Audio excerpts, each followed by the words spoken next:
Surya. Halo guys, channel Wiki Nilanda Putri.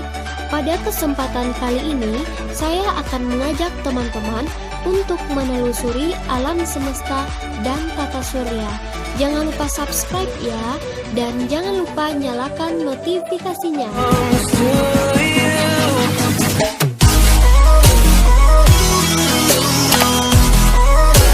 Teori tata surya. Pertama, teori nebulae atau teori kabut yang dikemukakan oleh Immanuel Kant. Matahari dan planet berasal dari sebuah kabut pijar yang berpilin di dalam jagat raya. Karena pilinannya itu berupa kabut yang membentuk bulat seperti bola yang besar. Makin mengecil, bola itu makin cepat putarannya. Akibatnya, bentuk bola itu memepat pada kutubnya dan melebar di bagian ekuatornya. Bahkan, sebagaimana massa dari kabut gas menjauh dari gumpalan intinya dan membentuk gelang-gelang di sekeliling bagian utama kabut itu. Gelang-gelang itu kemudian membentuk gumpalan padat. Inilah yang disebut planet-planet dan satelitnya.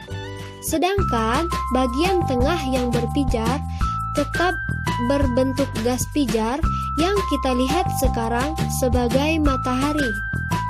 Teori kabut ini telah dipercaya orang selama 100 tahun, tetapi sekarang telah banyak ditinggalkan karena dua alasan.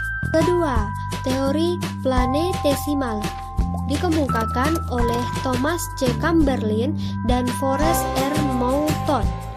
Disebut planetesimal yang berarti planet kecil karena planet terbentuk dari benda padat yang memang telah ada. Matahari telah ada sebagai salah satu dari bintang-bintang yang banyak. Pada satu waktu, ada sebuah bintang yang berpapasan pada jarak yang tidak terlalu jauh. Akibatnya, terjadi pasang naik antara matahari dan bintang tadi. Pada waktu bintang itu menjauh, sebagian massa dari matahari jatuh ke permukaan matahari, dan sebagian lain berhamburan di sekeliling matahari. Inilah yang disebut dengan planetesimal, yang kelak kemudian menjadi planet-planet yang beredar pada orbitnya dan mengelilingi matahari. Ketiga, teori pasang surut dikemukakan oleh Sir James Jeans. Setelah bintang itu berlalu dengan gaya tarik bintang yang besar pada permukaan matahari, terjadi proses pasang surut, seperti peristiwa pasang surutnya air laut di bumi akibat gaya tarik bulan. Sebagian massa matahari itu membentuk cerutu yang menjorok ke arah bintang itu, mengakibatkan cerutu itu terputus-putus membentuk gumpalan gas di sekitar matahari dengan ukuran yang berbeda-beda. Gumpalan itu membeku dan kemudian membentuk planet-planet. Teori ini menjelaskan mengapa planet-planet di bagian tengah seperti Jupiter, Saturnus, Uranus, dan Neptunus merupakan planet raksasa.